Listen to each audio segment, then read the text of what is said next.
Hi, I'm Sasha, and right now you're watching me trying to grab your attention with my very graceful dance, kind of like male birds in the wild. I just hoped it worked. You probably already saw the title of the video, so you know what we are making today.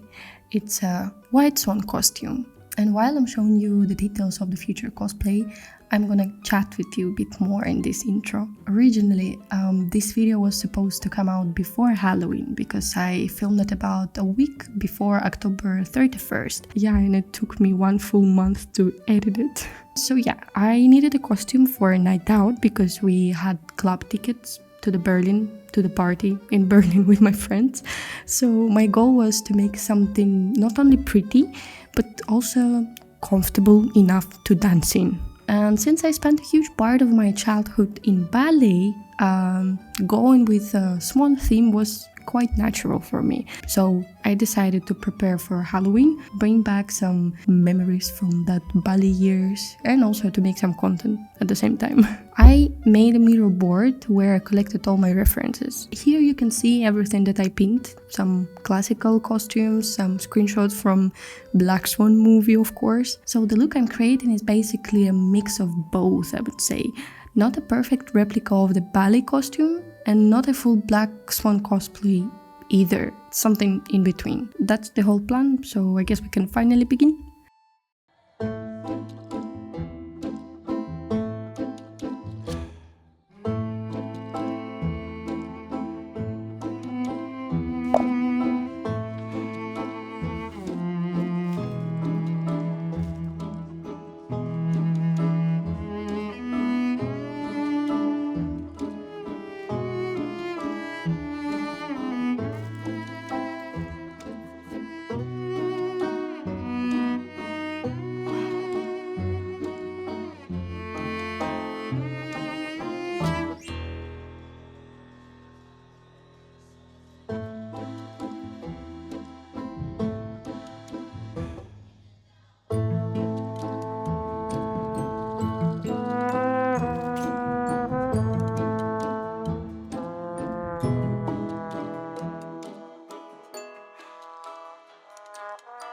So I put all feathers on the corset. It looks really nice, but I have one problem. This corset, it has this layer of fabric that moves, and I'm not sure if I can remove it because I'm afraid that I will just make it worse. I just hope that when I glue these feathers, they won't come off later because of the movements and because I will dance, and this is what I'm worried about. Well, let's see, I don't know. This I remove. Removing. When I put it on, I use ribbons like this. Wait, one sec. Oh, well, it's fine. I need to remember that this ribbon's in this direction, towards the neck, like behind the neck. The only thing that I need to do before gluing the feathers, I need to cut the base of them, like this part, because I don't need it. So, yeah, that's fine. Super cool. Okay, let's go.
Hi, today is the second day when I'm trying to make this cosplay. Yesterday I spent almost full day trying to work on corset.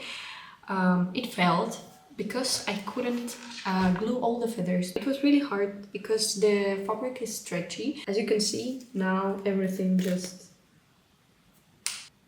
I tried this one.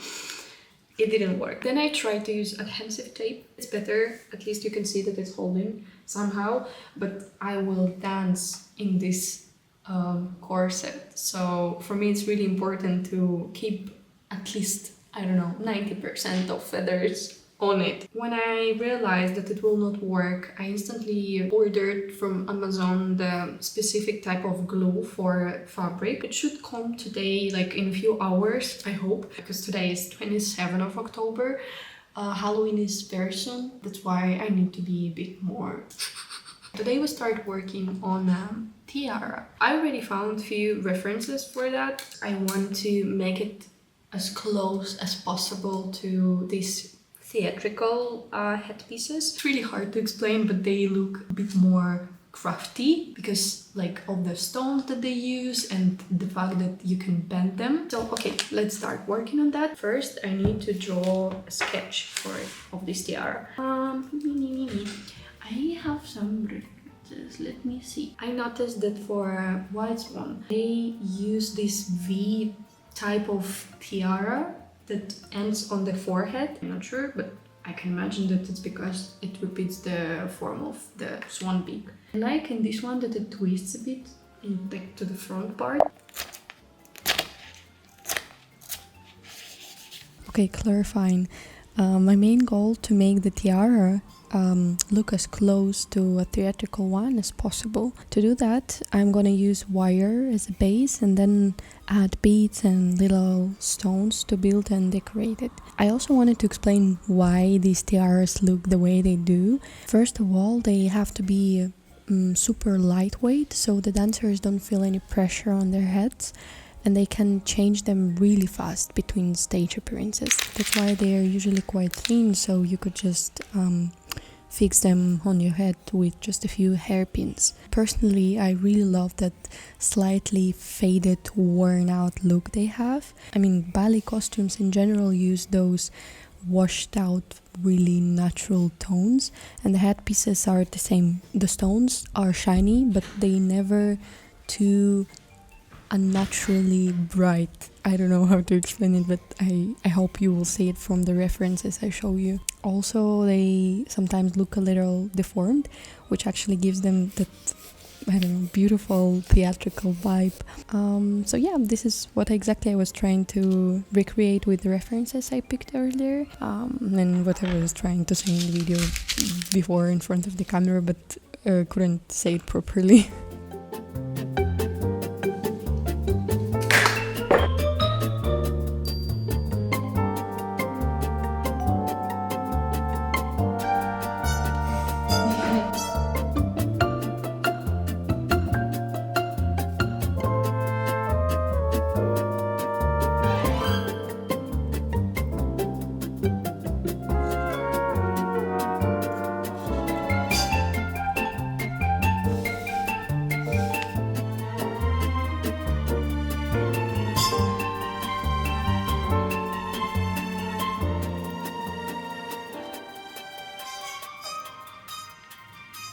While I was doing that, I wanted to chat a bit about ballet and why I even chose this theme for the costume. I didn't mention it briefly at the beginning, but I kind of wanted to go a little deeper into that. So as I said, ballet took a huge part of my life, 11 years to be concrete. After school, I would go to class 3, sometimes even 4 times a week, and honestly that was basically my entire free time. I don't really remember much of my childhood in general, but the things that I do remember are almost all connected to ballet. I skipped school, events, holidays, everything. I don't know, I have mixed feelings about that. There are some stuff that I really miss a lot and some things that, I regret, I guess. Probably the biggest regret for me was the impact that it had on my health. I was dancing on pointes and yeah, my feet just, they paid the price. I developed a bunion on both feet, and now choosing shoes, that's nightmare. But despite that, they were really beautiful, magical memories. My favorite ones are 100% definitely performances. This feeling right before stepping on stage, like the nerves, the excitement, I remember it so vividly. Especially, I loved those big rehearsals a few days before the shows. We had a few groups with different age, and during the rehearsals we all kind of combined, so you could see like half the dancers were ready in costumes and some people were still walking around in leg warmers and sweatpants. It was chaotic, but I really adored that atmosphere. It was really cool. As for how I stopped ballet, eventually I just had to prepare for exams, choose a career path, all that grown-up stuff. I mean, grown up for 16 years old. Around that time, I also started my YouTube channel and realized I was way more excited about creating videos. So ballet slowly faded out of my life, but I kept trying different dance styles afterwards, and with time though I just switched my focus to YouTube completely. At the moment I'm not connected to ballet in any serious way. I just enjoy watching videos, performances on YouTube, and actually while editing this video I found this ballerina. Her vlogs are so beautiful. I don't know, just her legs, her jumps, her balance. I'm obsessed. Super inspiring.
As you can see, everything worked out. To be honest, I don't think I've ever had such a good experience with glue gun before. I mean, I used it one time, but I guess I didn't recognize the full potential of this tool.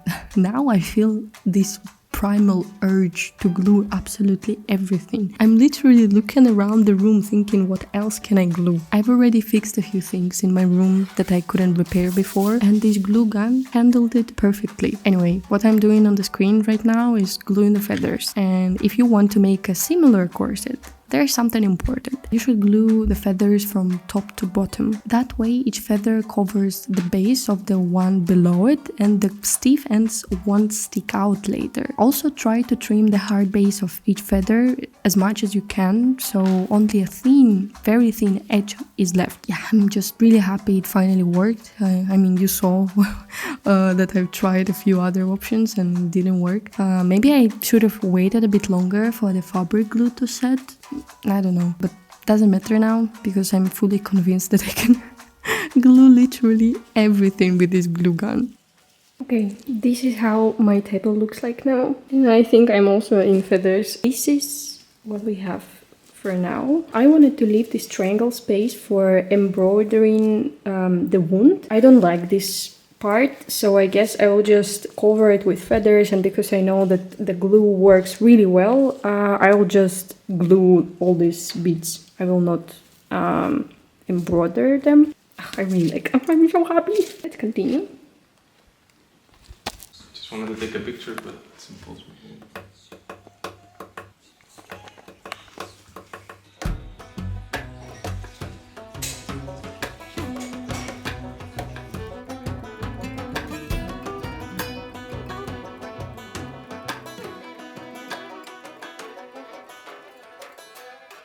While I'm making the wound, here's the funny fact for you. While I was working on this costume, I was absolutely convinced that in the original White Swan ballet, the main ballerina, she also gets injured, because in my head everything blended together with the movie Black Swan, where she injures herself with a piece of broken mirror. And in the original story there are actually two endings, one happy where evil is defeated and the prince stays with the White Swan, and another one is tragic where both characters throw themselves into the lake and they die, but no one in both of these versions gets stopped or shot. So yeah, I just completely messed up everything, which is why this ended up being neither a Black Swan movie cosplay, because that costume looks totally different, nor a faithful recreation of the original ballet costume, because there's no wound there at all. So it's just a mix of references, a kind of hybrid costume. But honestly, I really love this version with the wound. It looks very dramatic, you know, like someone gets me with an arrow or something, and it definitely fits the Halloween theme much better than just a regular ballet costume.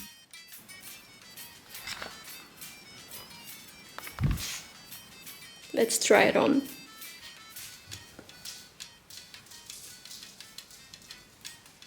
Okay, not so fast, because I think I need to cover this part with something like on top, because I see that all the beads are falling off. I don't have any spray, but I have nail polish, so I hope it will work.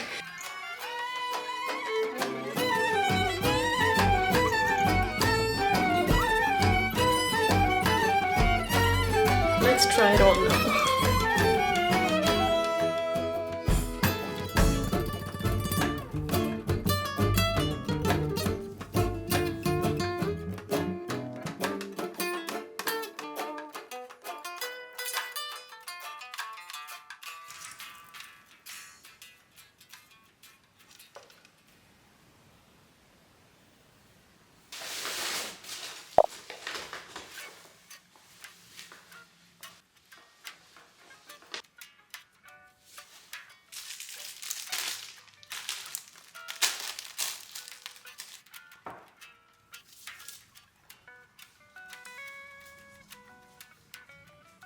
Okay, since I have to keep you entertained somehow, here's another voiceover and another fun fact. A couple years ago I took part in Animtober. Here you can see the prompt list, and on the day 3 the theme was movement. So I made this animation of ballerina switching between the White Swan and the Black Swan. So my main goal back then was to capture that very soft, almost like fluid arm movement. This is the thing that for me defines the White Swan character and makes it so recognizable. And honestly, I'm still really happy with how it turned out. But even in this costume, I somehow added this very random red wound again. I swear, I just wanted to paint something bloody. And since we still have a bit of time while I'm working on this, let me show you some more things from that Animtober. I made these little guys, for example, cuties, and these skeletons. It was a nightmare because it took me forever to animate them. But at the end, I loved them so much that I turned them into a sticker. I think I never showed it anywhere, so here you go. I was actually planning to sell them when I was preparing to open my art shop, but unfortunately it never happened.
To be honest, I'm not sure how better to make it because it's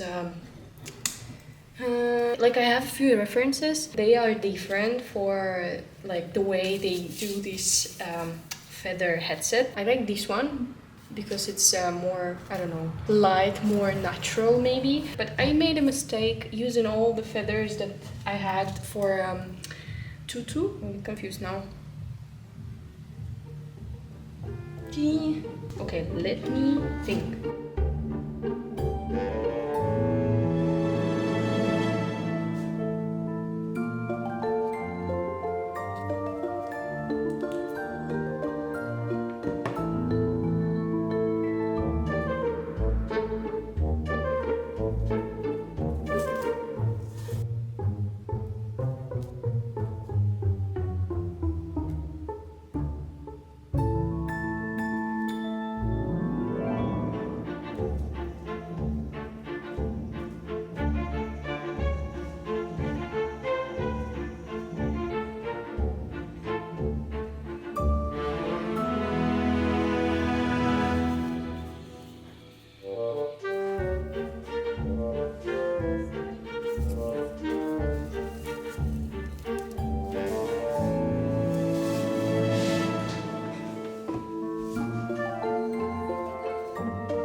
Good morning. First, it's sunny. And second, today is 31st of October. The whole October was wonderful. I think it's the most creative month of the year for me. It's when I want to create the most, I want to dress up the most. I came back to social media and for me it's a huge step. It was really hard to start and I think October just helped me. It was some kind of push or kick for me. And I'm really happy about it. I just hope that this October type of fuel will not finish after this month ends because, I mean, today is the last day of October.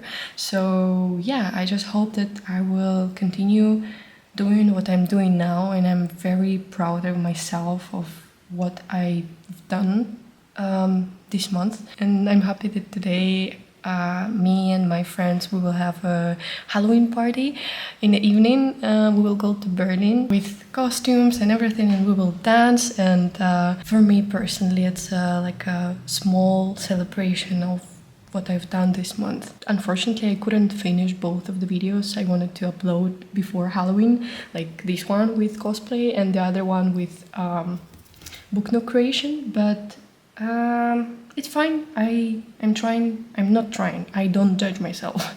I'll just upload everything later and probably you will see this video after Halloween and I hope it still will be interesting and inspiring maybe. For now, I need to come back to working on the cosplay. Thing that have left for me to do for today. Laces I need to replenish with ribbons because I don't have any other white shoes. Plus I will need to dance for the whole night and for me it was important to have very comfortable shoes. I'm not sure how it will look like at the end with like full ballet costume plus these sneakers. So yeah, I will try just to imitate these pointy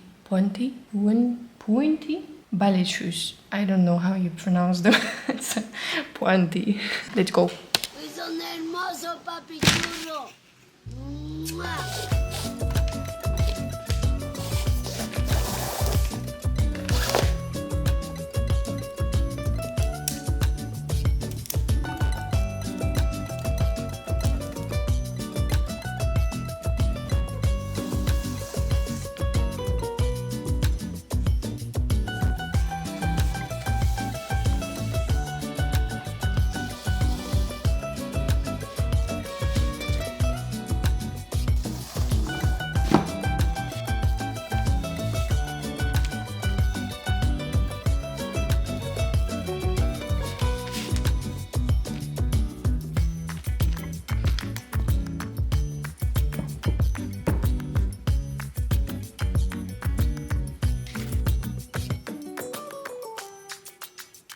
So the costume is done. Now we need to make the background for the final reveal. I took this thing from the shared room. For now it's too short. You can see that even with my height it's not enough. I'm thinking that I will put it on something.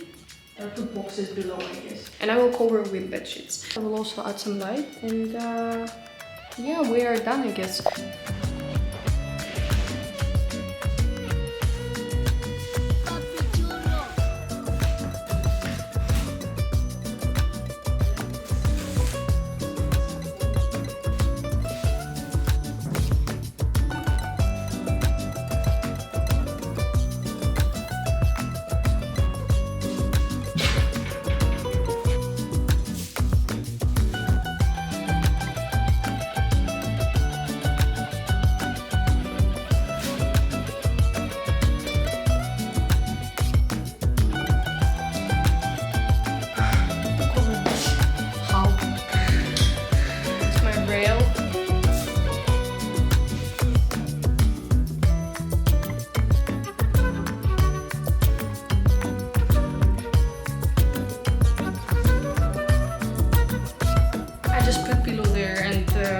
That with paper tape. Super, we can change.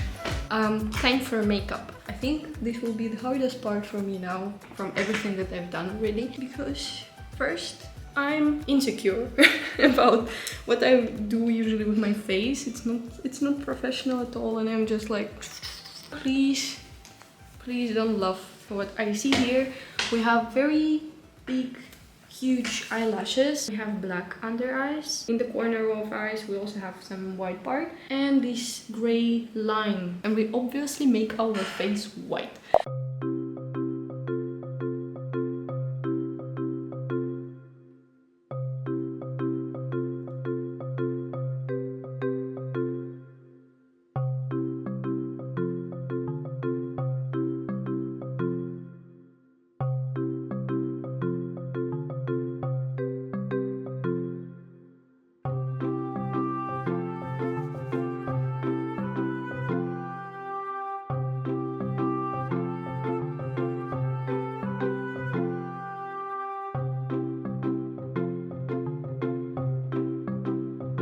A little note about the makeup. I still remember how back in the day for performances we had to do very dramatic stage makeup with heavy black eyeliner, huge fake lashes, bright red blush, all of that kind of stuff. And you can imagine how it looked like. Honestly, hilarious. We all look like dolls because, well, we were kids. I was maybe, I don't know, 15, 14, 13, somewhere around that age. And of course, on such young faces, it looked, I mean, pretty funny to be honest. But we had to do that because first audience was very far away from the stage and the lights were extremely strong. That kind of makeup basically redrew your whole face from scratch, and without it you'd just disappear under the stage lights. And with my pale features and blonde hair, I swear I would look like Slender Man out there.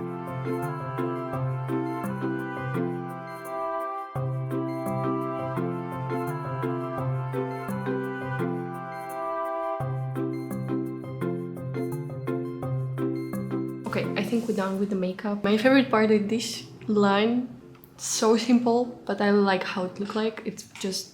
And now I will put the headset. It will just continue this line towards the back of the head. And I think it will look like very nice. No, wait, I forgot eyelashes. One sec. Oh god, I cannot. I don't know if you noticed, but throughout this whole video, I kept trying to do that transition where you close the lens with your hand and then you're supposed to film the second part of the transition later. I just kept forgetting to do that every single time. Anyway, what I wanted to say was about hairstyle. I think I had a bit of trauma after wearing a ballet bun for 11 years straight. You might ask, Sasha, why? Well, I will tell you. I had really blonde hair as a kid. It got darker by the time I turned 24, but back then I was basically white-haired. Here's the proof.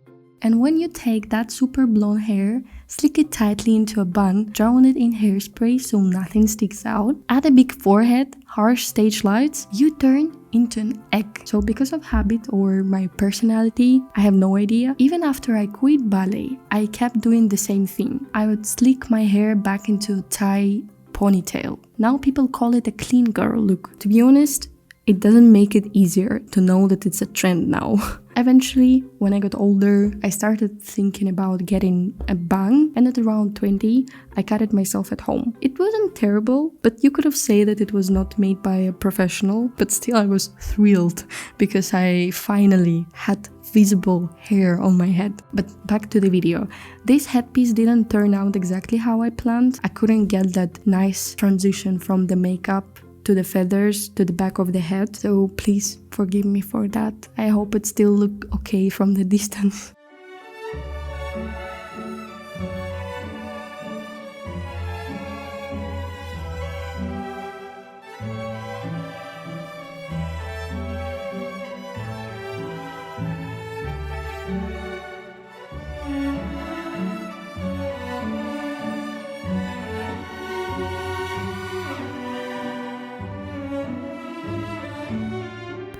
Well, this is the final look. Honestly, it was a really interesting process because it was my first properly planned Halloween costume ever. And the part that I enjoyed the most was definitely gluing the feathers into the corset. Unfortunately, in the last few hours of filming, I was in rush and I had to get ready and head out to meet my friends for the party. So I completely forgot to shoot close-ups of the headpiece and the sneakers with ribbons. But trust me, sneakers turned out pretty good, and the most importantly, they were comfortable. And can you imagine? They actually played Shake, Shake, Shake. That was honestly the highlight of my night. I hope you got something out of this video, maybe inspiration, maybe some useful ideas, or at least a bit of enjoyment while watching. And I'd love to hear any feedback in any form. Yeah, thank you so much for watching. Bye!